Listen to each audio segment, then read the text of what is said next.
246만 명이 투약 가능한 2,200억 원어치를 수사해서 압수했다 이런 거죠? 네, 그렇습니다.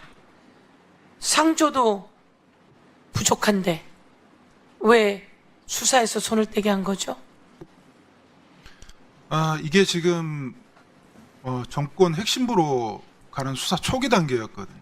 그러니까 수사 초기 단계에서 마약 게이트 수사 초기 단계에서 제가 외압을 당했고 모든 권력기관 대통령실 합세해서 저를 핍박하고 그다음에 고발사주 얘기 손준성 검사 고발사주 했지만 저도 고발사주 당해서 모해 무고로 감찰 조사받고 그걸 근거로 해서 수사권 박탈당해서 쫓겨났지만 제가 수사 초기 단계에서 쫓겨났기 때문에 저를 제 자리로 수사 초기 단계 그 자리로 돌려달라 이렇게 국민의 대표이신 국회의원 여러분께 간청을 드립니다.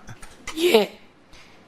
246만 명이 투약 가능한 2,200억 원어치를 압수했다는 것은 246만 명을 구했다는 소리입니다.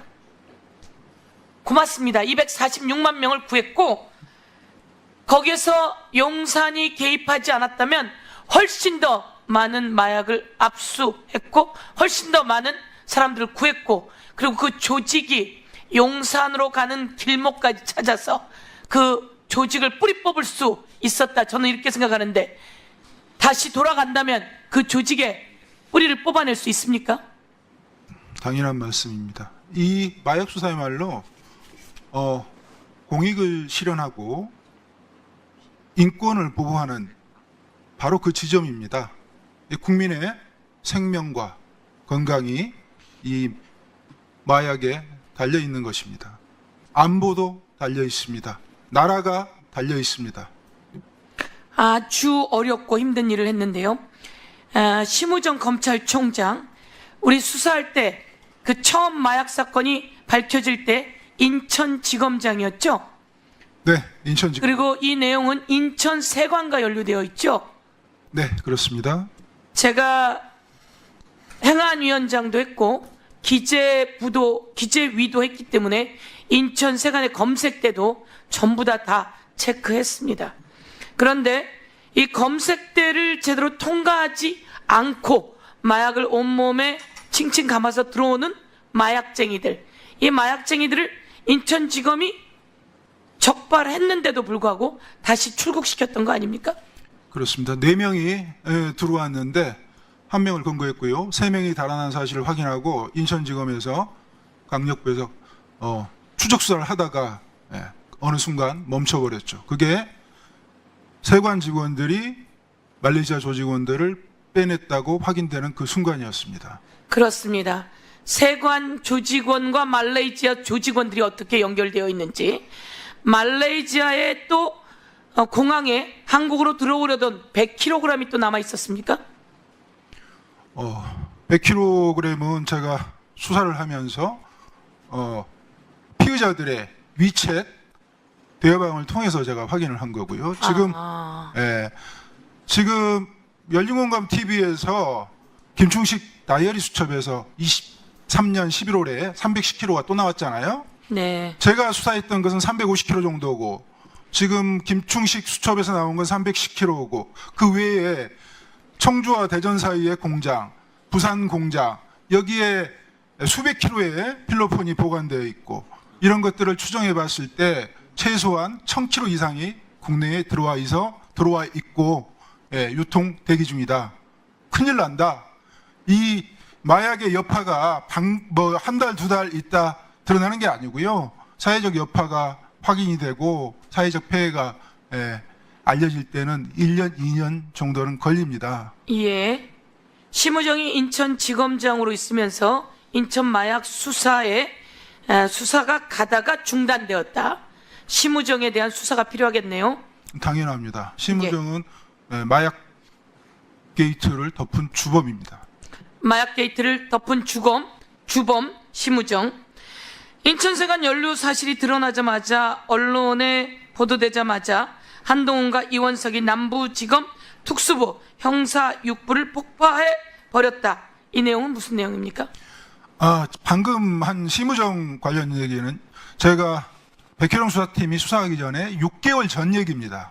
이건 제가 처음에는 몰랐죠. 백혜령 수사팀이 수사를 했던 것은 청주와 대전 사이에 공장에서 75kg가 올라왔고 그걸 수사하다가 나무도마 수사까지 겸해서 했는데 그때 유통된 양이 130kg 좀 넘었거든요. 근데 축소해서 얘기를 한 거죠. 국민들이 너무 놀랄까봐 이런 일이 대한민국 국내에 있었던 적이 없어서 너무 놀랄까봐 축소해서 브리핑을 한 것이죠. 근데 그게 제가 심우정의 사건을 검찰이 인천공항으로 들어온 사건을 덮었다는 사실을 두 번 제가 확인을 하고 그걸 드러내려는 그 순간에 한동훈과 이원석이 백혜룡 수사팀을 도와줬던 남부지검 특수부를 폭파시켜버리고 영장을 막아서게 된 겁니다. 이게 영장 청구권을 남용한 대표적인 사례입니다. 예. 사람 몸에 칭칭 감고도 들어오고 도마를 파서 도마 안에 마약을 넣어서도 들어오고 도마 안에 마약을 넣었는데 어떻게 물품 검색에서 체크가 안 될 수 있죠? 항공화물은 100% 엑스레이 검색대를 통과한다고 생각하시면 되는데요. 나무도마는 동네 마트 가면 4,000원 주면 삽니다. 근데 항공화물 운송료가 1kg에 4만 원에 육박합니다. 그러니까 4,000원짜리를 4만 원 주고 말레이시아에서 수입을 하는 거죠. 그 가운데에 접착체가 붙어 있으면 아주 보기 흉하죠. 그 검색대에 100% 통과되니 100% 발견되는 것이고요. 100% 발견되는에도 불구하고 발견하지 못한 그게 문제인 거지 않습니까? 그때 세관 그 직원들이 너무 피곤해서 잠을 잤다고 그래도 전자통관 시스템이 반드시 발견해서 경고 문구를 띄워줍니다. 검사하라고. 맞습니다. 그리고 마약견이란 존재가 있습니다. 마약견은 그 세관 직원들은 함께 구성원입니다. 함께 3교대 하고요. 연봉은 저보다 많습니다. 마약견을 빼버렸죠. 마약견도 빼고 공항을 열어줬다고 제가 말씀을. 공항을 열어준 겁니다. 국민 여러분, 마약이 도마를 통해서 들어오면 검색이 안 됩니까? 그거를 열어주고 마약견을 빼주고 그래서 마약이 들어오게 열어준 세관은 누가 뒤를 봐준 겁니까? 그 뒤를 봐주는 작자들이 당시에 용산이었고 용산에서 관심이 많고 그래서 확실하게 도와주던 경찰서장이 변심해버리고 그리고 대통령실로 승진해서 가고 온갖 조직이 백혜룡 경정의 수사팀을 해체하고 좌천시키고 이 과정에 검찰만 있는 게 아니라는 거죠. 그렇습니다. 우리가 권력기관의 대형, 우리가 검찰공화국 그러면 검찰 떠올리는데 정보 권력기관의 대형이 있습니다. 감시자로서 국정원이 있죠. 국정원이 열어준 겁니다. 공항을. 마무리 말씀해 주시고 예. 맞습니다. 예. 네, 제가 발언 기회를 주셔서 감사하다는 말씀드리고요. 이 마약 게이트는 이렇게 보셔야 됩니다. 대통령 내외가 마약 수입을 했다, 마약 독점 사업을 했다. 지금 어떻습니까? 내란을 경험하고 나니 있을 수 있다는 생각이 들지 않습니까? 자, 내란을 하려면 가장 중요한 게 인적 구성이지만 또 두 번째로 중요한 게 똑같이 중요한 게 내란을 수행할 수 있는 운영 자금이죠. 내란을 수행하는 운영 자금이 합법적으로 마련될 수 있겠습니까?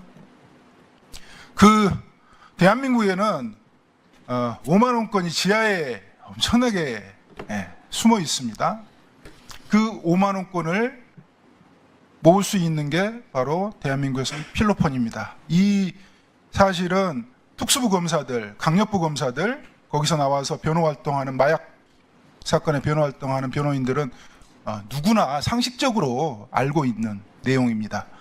일본은 야쿠자들이 금을 좋아합니다. 그래서 금을 운영자금으로 금을 모으고요. 한국은 이 5만 원권을 지하에 경제는 5만 원권을 필로폰으로 모읍니다. 최고 권력자가 5조 원을 국세에서 빼는 것은 쉽습니다. 그러나 그것의 10분의 1을 5천억을 현금으로 만드는 것은 불가능합니다. 그러나 그걸 가능하게 하는 게 있습니다. 그게 마약입니다.